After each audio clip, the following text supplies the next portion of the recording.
Hello, hello, and welcome to another game from NGS series. This is Moist Weenus, and I'm joined today by...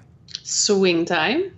And we are going to be taking a look at Div C West game, FML eSports versus 4+1. So this is a casted replay, but we hope that you enjoy this game with us. I know that I'm looking forward to it. Definitely. Do you have anything to say, Swing, before we jump right in?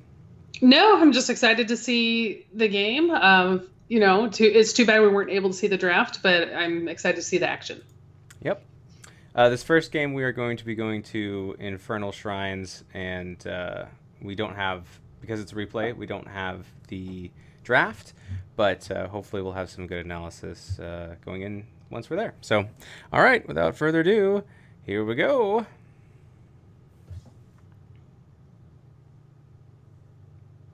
All right, starting playback in 3, 2, 1.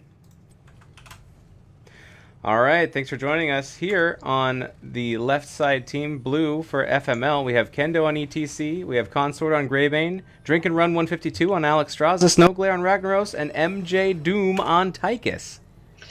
And over on the red team, 4+1, we have Geek 72 on Diablo, Riven is playing Artanis, Yemen 99 on Tracer, Pedro playing Malfurion, and Argus Tavifi on Hanzo. I love that name, by the way. Argus Tavifi. Yeah, that was fun to say. Angus Tavifi, my bad. So we're getting a little bit of banner and chat at the very beginning. It's always fun to kind of, be a little bit cheeky at the beginning. Diablo getting a toss on this ETC, but ETC just dodging out of the way. So far it's a 5v5 mid. No one's split off yet. Oh, Rag and Tracer both split off top, so they are going to be checking out the top lane. Artanis is sneaking up as well, so they might be trying to gank this Rag early. Rag sees it coming though, so he just backs off a little bit.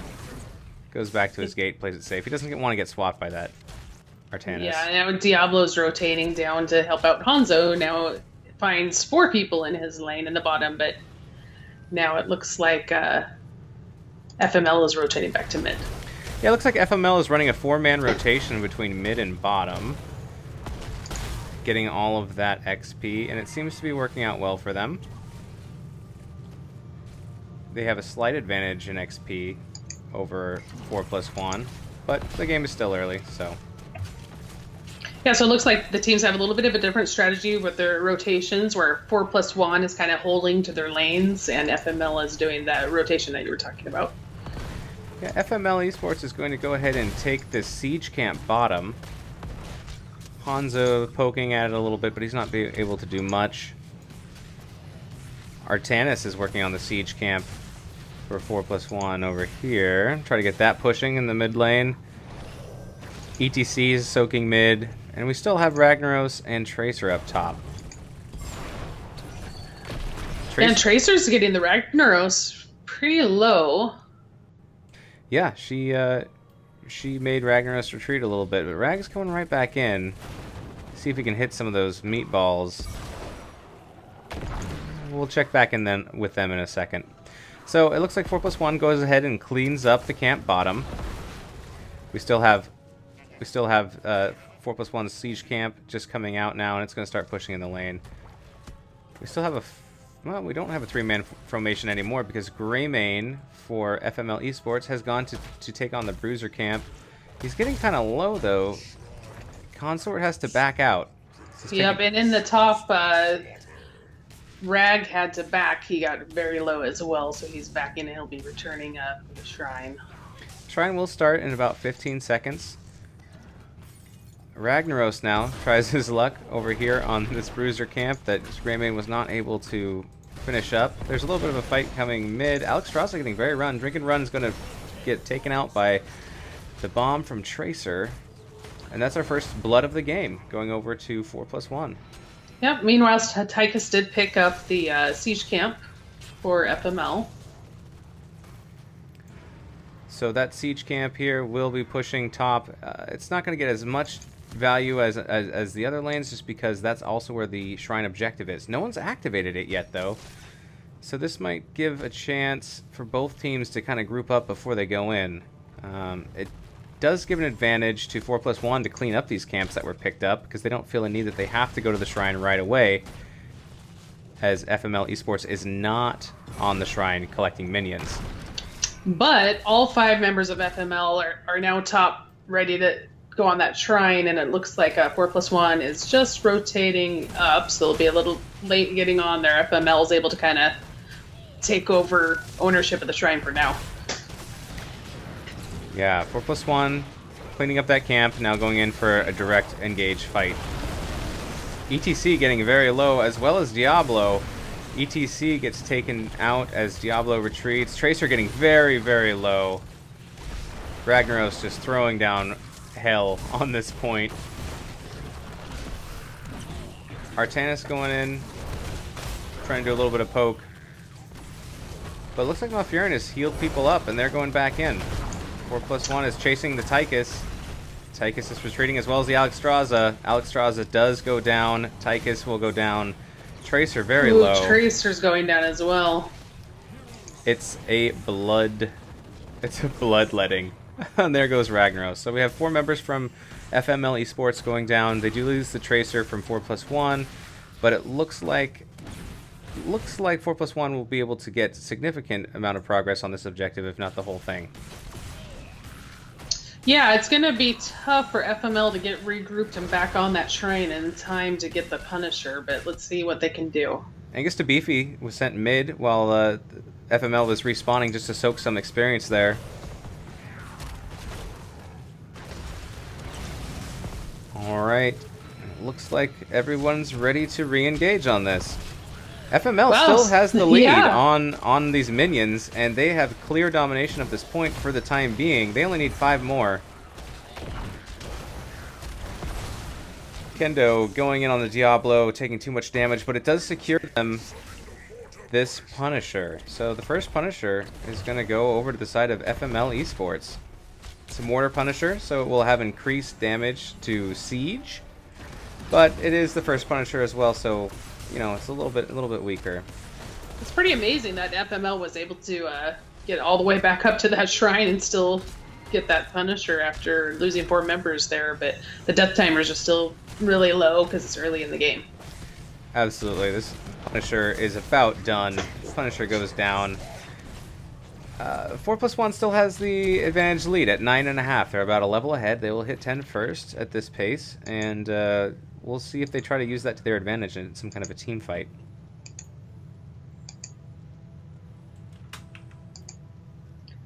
So it looks like FML is going to go ahead and jump on the siege camp in the bottom right away to get that pushing in the bottom lane.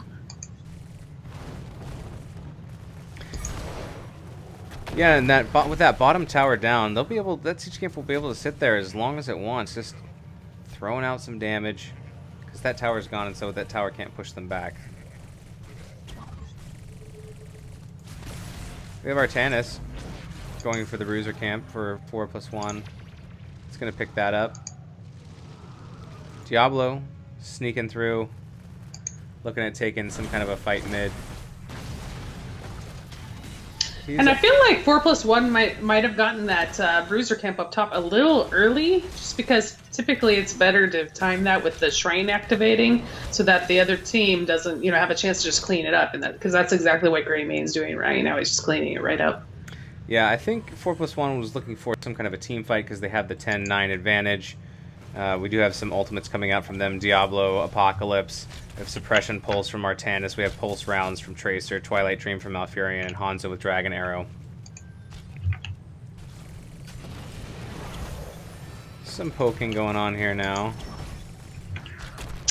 And FML just hit 10 as well, and they've picked up Mosh Pit for ATC, Go for the Throat for Greymane, Cleansing Flame for Alexstrasza, Sulfur Smash for Rag, and Odin for Tychus. So Rag is by himself up here. Tracer joins, and they'll be fighting that out. But there's a big ult coming out, and ETC will go down. Artanis getting the last hit on that one. it looks like they might be doing an invade onto FML eSports Siege Camp. Geek 72 leading the way on that. Looks like they should take that without any kind of problem. No problem there. No contest. 4 members from Juan. 4+1. Rotate bottom. Looks like they're going to start maybe probably pushing there. But the objective is up, so in 18 seconds we'll see both teams start to meet up for that objective. Trying to get the next Punisher. Yeah, FML does pick up their bruiser camp, so that will be pushing in the top lane as the two teams fight over this shrine.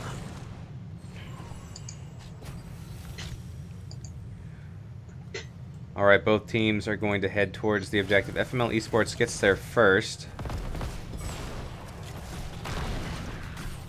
They start claiming some of these minions towards the count of 40.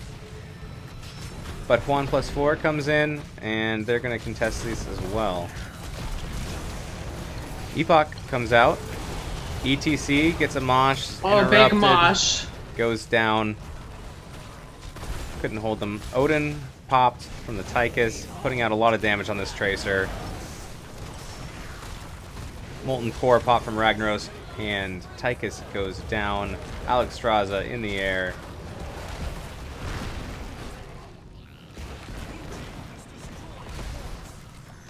That's got to be pretty terrifying for 4+1, having the aerial attacks coming in from both Ragnaros and Alexstrasza all at the same time. Yeah, that's a lot of crap to keep track of. And you don't know, especially, you don't really know exactly where it's going to hit. With Ragnaros, you do. It gives you the indicator. But with Alexstrasza, that could be anywhere. All right, FML eSports looking to re-engage on the Shrine. Artanis going in, trying to bully FML off of the point. We now have all 5 members of both teams, and they're both tied at 31 minions. Big stun on the Artanis. Artanis, the blind comes out, is getting very low. Alexstrasza goes down, picked off by Tracer. Ragnaros gets eliminated by Hanzo, as well as ETC. Greymane is killed by Malfurion, and as well as the Tychus. So that is a 5-man wipe from FML eSports. Pretty well played by 4+1. For sure. It looks like FML is struggling to get CC on the Tracer so that they can kill her. They don't have a lot of CC to really bother Tracer too much, other than ETC, but that's about it. FML baits the John Cena over the wall, who continues with his Fists of Fury to beat on everything in his path. But he is just about expired. Greymane backing out as he takes a bunch of damage. This keep is going to go down. Yeah, that APOC just kind of zoned FML away just long enough for 4+1 to get Monster mosh by Kendo. Amazing. That was great as they just blow up members. I guess they get Diablo 2. He just respawned because of all of his souls.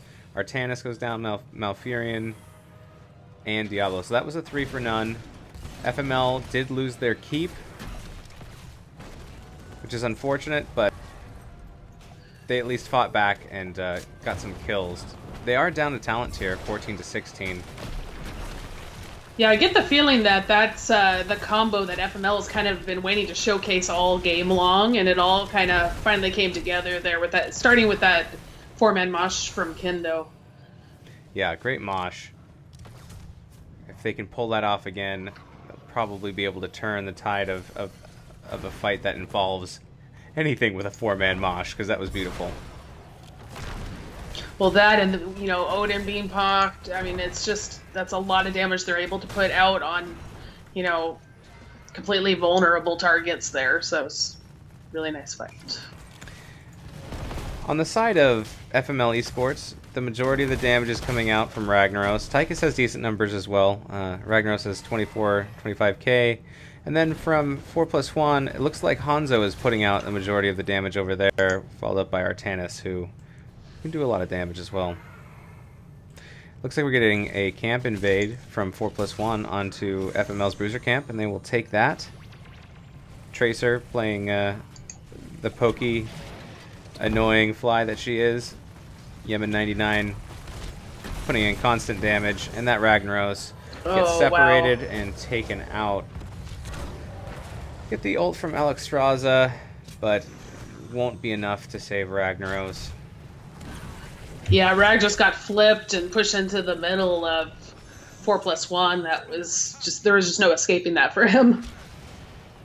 Geek72 doing a great job on Diablo with displacement and pulling people out of position. Artanis getting a big swap on Tychus. Apoc going down. Greymane getting eliminated. Another great mosh. Now it's a four-person mosh again. Odin putting down a lot of damage. ETC goes down. Mini Diablo is taking a lot of damage, but he's going to run away. This Tracer is relentless. Yeah, I think it would have worked out a little bit better if Odin maybe would have been popped a split second earlier, so it was already up, like when that mosh went out. Yeah, and it looks like Tychus will get eliminated as well. And this is going to be the end of Game 1. Wow. Of FML really well played. eSports versus 4+1. 4+1 will take this one. That was quite a follow-up after a 4-man mosh. All right, we're going to switch back to... Actually, I'm going to switch to the draft camera. Let's see if I can pull up some of these stats. I might have to back up on the camera just a little bit so I can pull up some of these stats. Okay.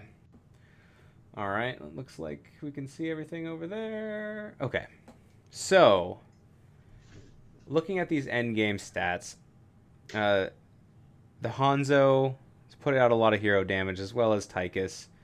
The kill distribution seems to be, heavily in favor of 4+1. They got 21 kills to 4.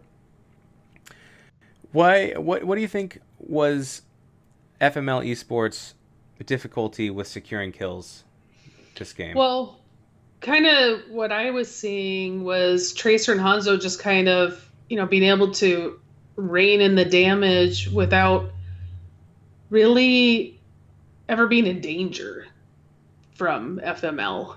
And I know that ETC has stuns. So typically, ETC is actually really good against heroes like Tracer. But I think, like Greymane doesn't have any CC. Tychus doesn't really have CC. Rag, I think they just didn't have enough to lock that mobile Tracer in place long enough to, take her out. And she was able to just kind of run around in their back line, and just put out tons of damage. Yeah, I agree that Tracer did some work. 8-1. Had a lot of hero damage, but really the main life ender for 4+1. She seemed like she could dance around Ragnaros pretty easily. I don't think you can really dedicate an ETC to laning against her. I just feel like maybe FML needed some additional stuns, some hard CCs for that Tracer, in order to keep her off of them, because she was doing a great job. Yeah, I mean, it also seemed like there were some really great moshes.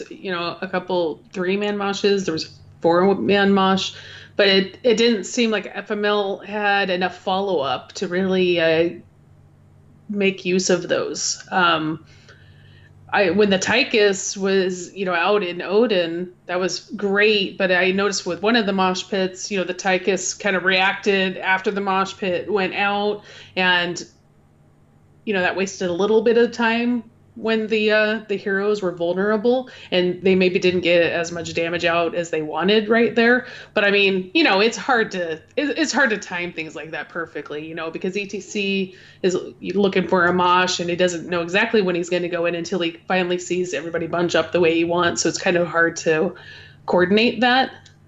But I see what they were going for with the comp. Yeah, absolutely. It just seemed like, I think there was at least 2 4-man moshes.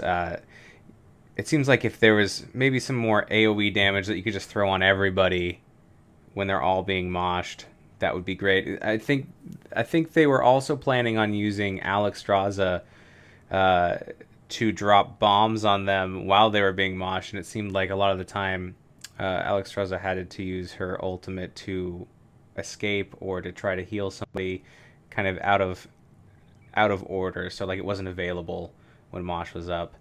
But both teams played very well. Um, it was close. And Yeah, I think one of the most exciting things from the game though is when we saw the rain of destruction coming out from both Alexstrasza and Ragnaros. That actually looked really scary. I liked that. yeah, everyone's trying to take out these minions on the point, and all hell is raining down on you. That's very frightening, and you don't know where it's coming from.